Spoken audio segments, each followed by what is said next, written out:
이번 시간에는 이름 상자와 이름 정의에 대해서 알아보도록 하겠습니다. 먼저 이름 상자에 대해서 알아보겠습니다. 이름 상자는 이 부분을 이름 상자라고 하죠. 이 부분을 이름 상자라고 합니다. 이름 상자에서 이름은 어떤 이름을 가리킬까요? 기본적으로 이름 상자에서 이름은 셀 주소를 말합니다. 그래서 이렇게 A1 셀을 선택하면 여기에 A1이라고 표시가 셀 주소가 표시가 되고 B1을 선택하면 B1이라고 표시가 됩니다. 그리고 두 번째 기능은 요 이름 상자에 셀 주소를 입력하면 해당 셀로 셀 포인터가 이동합니다. 그래서 여기에 B10이라고 입력을 하고 엔터를 누르면 이렇게 B10 셀로 셀 포인터가 이동합니다. 이번에는 다른 시트의 셀로 이동해 보겠습니다. 그래서 여기 첫 번째 시트인 목차 시트로 이동해 볼게요. 그러면 이렇게 목차 시트의 이름을 입력을 하고 중요한 것 느낌표를 입력해야 됩니다. 그 다음에 셀 주소를 쳐야 돼요. A1 그리고 엔터를 누르면 이렇게 목차 이름을 가진 시트의 A1 셀로 이동을 합니다. 자, 이제 다시 되돌아가 보죠. 우리는 이제 이름 정의 시트로 가야 되죠. 여기다가 이름 정의하고 느낌표, 그 다음에 A1 셀, 그 다음에 엔터 치면 이렇게 이동합니다. 이게 이제 이름 상자의 두 번째 기능이고요. 세 번째는 요 이름 상자 도구를 이용해서 사용자가 원하는 셀에 또는 셀 범위에 이름을 부여할 수가 있어요. 그래서 그 이름을 부여해서 계산식을 쉽게 작성할 수가 있습니다. 한번 해보죠. 여기에 있는 표는 우리가 이제 절대 참조 시간에 배운 표예요. 그래서 우리가 판매량 곱하기 달러 가격 하면은 달러 판매액이 나오지 않습니까? 요거를 이름을 부여해서 한번 해볼게요. 그래서 요 판매량, 요게 판매량이죠. 요 셀 범위에 이름을 붙인다면은 머리글을 사용하면 되는 겁니다. 판매량. 가장 적합한 이름이죠. 그 다음에 요 범위에 이름을 붙인다면 달러 가격이라고 하면 됩니다. 자연스럽죠? 자, 여기 요 셀 범위에 이름을 이름 상자에서 부여해 볼게요. 요걸 이름 정의라고 하는 거예요. 자, 그러면 여기다가 판매량 쓰고 엔터를 치면 됩니다. 이렇게 되면은 엑셀이 어떻게 인식을 하냐면은 제가 한번 여기서 보여드릴게요.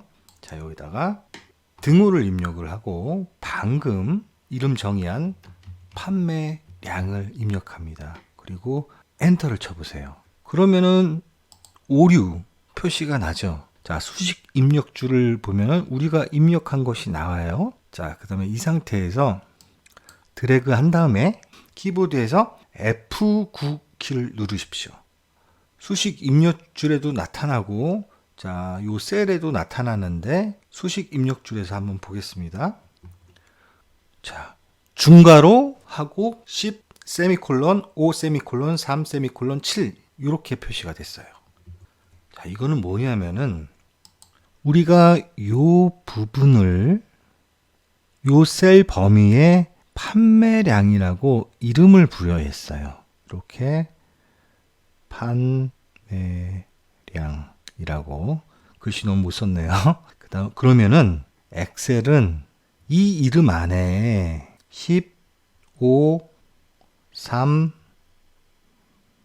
7이 있다고 인식하는 겁니다. 다시 말씀드리면 요 판매량이라는 이름을 듣는 순간 엑셀은 이것은 15, 3, 7 이하라고 인식을 해요. 이게 왜 중요하냐면은 요 개념이 나중에 우리가 배울 배열과 깊은 관련이 있습니다. 즉, 셀 범위, 데이터의 집합이 배열이거든요. 지금 판매량 요 셀 범위 집합을 우리는 판매량이라고 이름을 부여했고요. 엑셀은 이렇게 중괄호 그 다음에 데이터의 원소들을 이렇게 세미콜론으로 인식을 하고 중괄호로 닫아서 이렇게 인식을 합니다. 여기서는 일단 제가 한번 맛보기로 설명을 해드린 거예요. 이 부분은 일단 넘어가세요. 여기서는 이렇게 셀 범위의 사용자가 이름을 부여할 수 있다 정도만 일단 알고 방금 설명한 거는 어렴풋이 기억에만 두세요. 자, 그럼 다시 돌아가서 이제 우리가 지금 이름을 부여했는데 이름을 부여하면은 여기 자 이렇게 드래그를 하면은 여기 부여된 이름이 나타나죠. 그 다음에 이름을 부여하면은 요 이름 관리자에 가면은 우리가 방금 이름 정의한 내용이 나옵니다. 자, 여기도 보면은 여기도 좀 확대해 볼까요? 여기도 보면은 자, 값을 요런 형식으로 지금 인식을 하고 있죠. 한 번 더 이제 이름을 정의하죠. 이렇게 범위를 드래그하고 여기에는 달러 그 다음에 공백을 사용할 수가 없어요. 이름 상자에서는. 그래서 언더바를 사용해야 돼요. 달러 가격이라고 이름을 부여하겠습니다. 그리고 이름을 부여할 때 첫 번째 자리에 숫자를 사용할 수가 없습니다. 제가 이 부분을 지금 설명한 거거든요. 자, 이렇게 두 개의 범위에 이름을 부여했습니다. 그러면 여기서 등호치고 판매량 곱하기 달러 언더바 친 순간 하단에 그 목록이 나오는데 탭키를 누르면 이렇게 완성이 돼요. 다시 한번 해볼게요. 등호 그 다음에 판매량 곱하기 자, 이 순간 여기 뭔가 표시가 됐죠. 그 다음에 달러 언더바 가격 여기서 탭키를 누르면 이 순간 또 범위가 표시가 됐죠. 그 다음에 엔터를 누르면 이렇게 계산이 되어져요. 그리고 더블 클릭하면 나머지 셀도 값이 계산이 되어지고요. 다량의 데이터로 이 기능을 사용한다면은 효과적이겠죠. 여기는 쉽게 이해하려고 짧은 표로 했잖아요. 하지만 수백 행의 표라면은 이야기가 달라지겠죠. 그 편리성이 이름 상자를 이용해서 이름 정의를 한 것을 해봤습니다. 다음은 여기 수식 탭에 가면은 이름 정의라는 게 있어요. 우리가 방금 한 게 이름 정의인데 요 이름 정의 도구를 이용해서도 이름을 부여할 수가 있습니다. 이번에는 요 오늘의 환율에 요 환율 값에 이름을 부여할게요. 이름을 부여할 셀을 또는 셀 범위를 선택한 후에 이름 정의 아이콘을 누르면 대화 상자가 나타납니다. 그러면 이름을 붙입니다. 저는 간단하게 환율이라고 할게요. 그 다음에 확인을 누르면 되는데요. 자, 이렇게 할 수도 있고, 그 다음에 우리가 방금 그 환율을 이름 정의했어요. 그 삭제하려면은 이름 관리자 가서 선택한 후에 이렇게 삭제 누르면 삭제가 됩니다. 아예 이름 정의를 이렇게 클릭을 하고 여기다가 난 저기 있는 환율 값에 이름을 부여할 거야.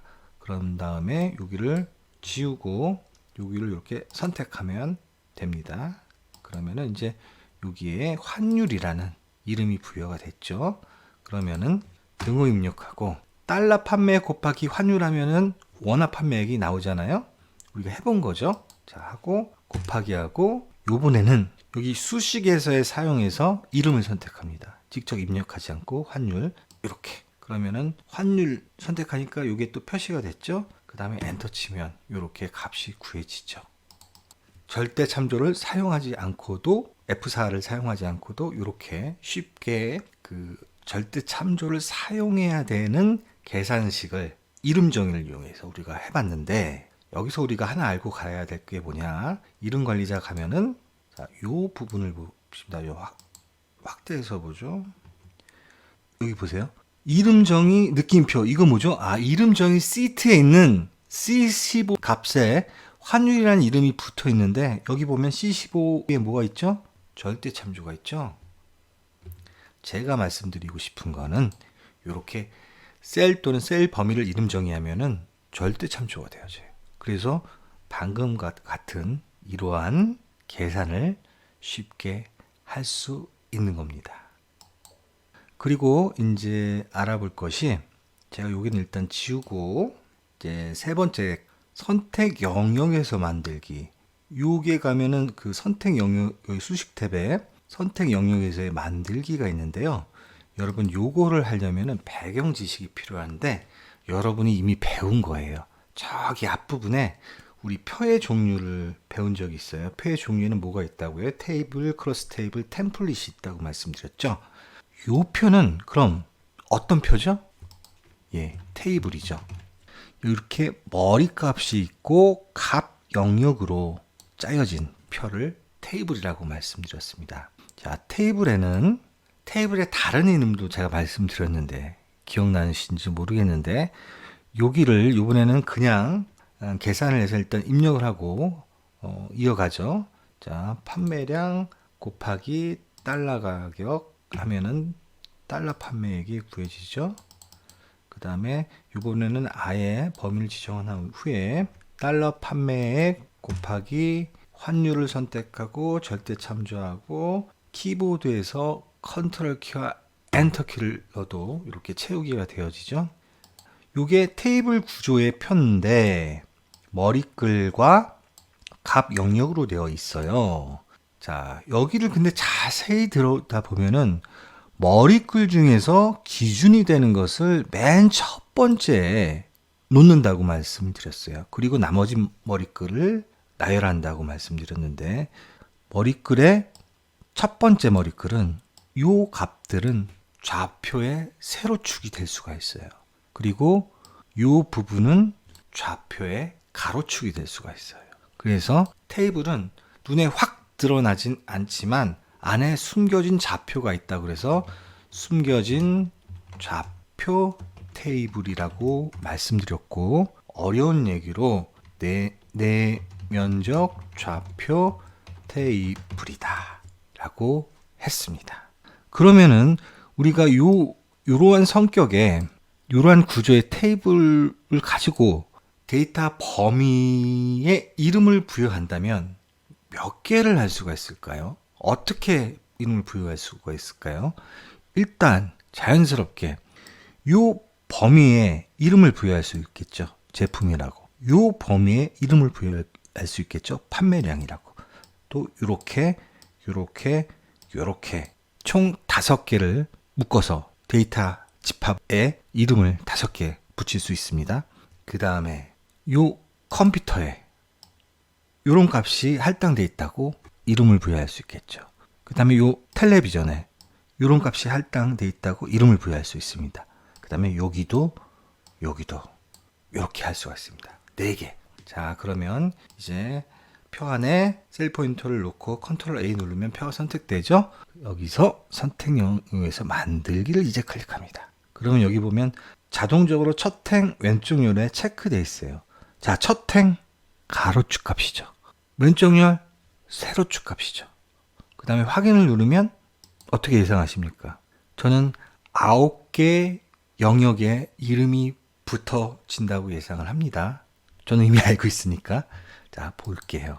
자, 하나, 둘, 셋, 넷, 다섯, 여섯, 일곱, 여덟, 아홉 이죠.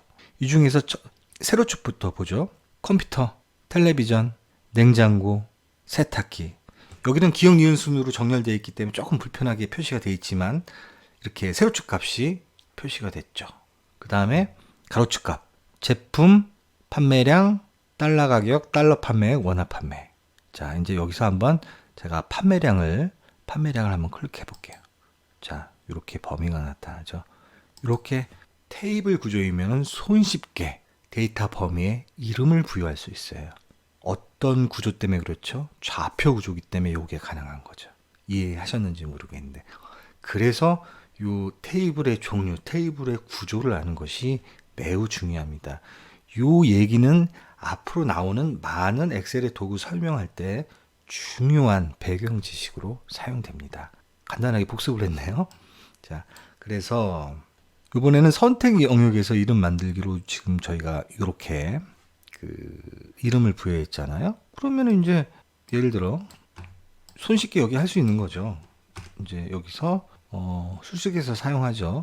이제 판매량 이미 이렇게 다 나와 있으니까 판매량 선택하고 곱하기 기호, 그 다음에 달러 가격 선택하고 그러면 엔터, 그 다음에 이렇게 더블 클릭하면 되죠. 이해하셨죠? 예, 요러한 요러한 용도로 이름 정의하는 것 중에서 선택 영역에서 만들기 도구를 사용할 수가 있습니다. 자, 그리고 마지막으로 우리 이거 구구단 절대 참조할 때 해봤죠? 지금 우리가 요 이름 정의를 배웠잖아요. 그러니까 셀 또는 셀 범위에 이름을 부여할 수 있는 이름 정의 기능을 배웠습니다. 그럼 요 구구단을 한번 손쉽게 해볼게요. 자, 구구단은 요 세로축 곱하기 가로축이라고 그랬죠? 그때 혼합 참조할 때 배웠잖아요. 자, 그러면은 여기다가 이름을 부여합니다. 요거는 구구단 세로축. 그 다음에 요 부분은 구구단 가로축. 참고적으로 이러한 구조는 어떤 표죠? 크로스 테이블이죠. 좌표가 드러나 있잖아요. 아예 대놓고. 그래서 드러난 좌표 테이블, 외면적 좌표 테이블이라고 제가 말씀을 드렸죠. 자, 지금 우리가 세로축과 가로축에 이름을 부여했어요. 그 다음에 그 등호 입력하고 수식에서 사용해서 가로축 곱하기 그 다음에 세로축. 정확하게는 순서대로 하면 구구단 세로축 곱하기 가로축하고 엔터키를 누르면 이렇게 값이 구해지고 이제 자동 채우기 하고 자 이렇게 하면은 손쉽게 값이 구해지죠. 또 아예 이렇게 범위를 지정한 후에 동일하게 세로축 곱하기 가로축하고 컨트롤 키와 엔터 키를 누르면 이렇게 혼합 참조를 사용하지 않아도 쉽게 계산이 되어집니다. 요 쭉 제가 설명드리는 내용의 밑에 내면에 흐르는 내용들을 머릿속으로 완전히 이해하시지는 못하더라도 이렇구나 하는 감을 꼭 갖고 가시기 바라겠습니다. 감사합니다.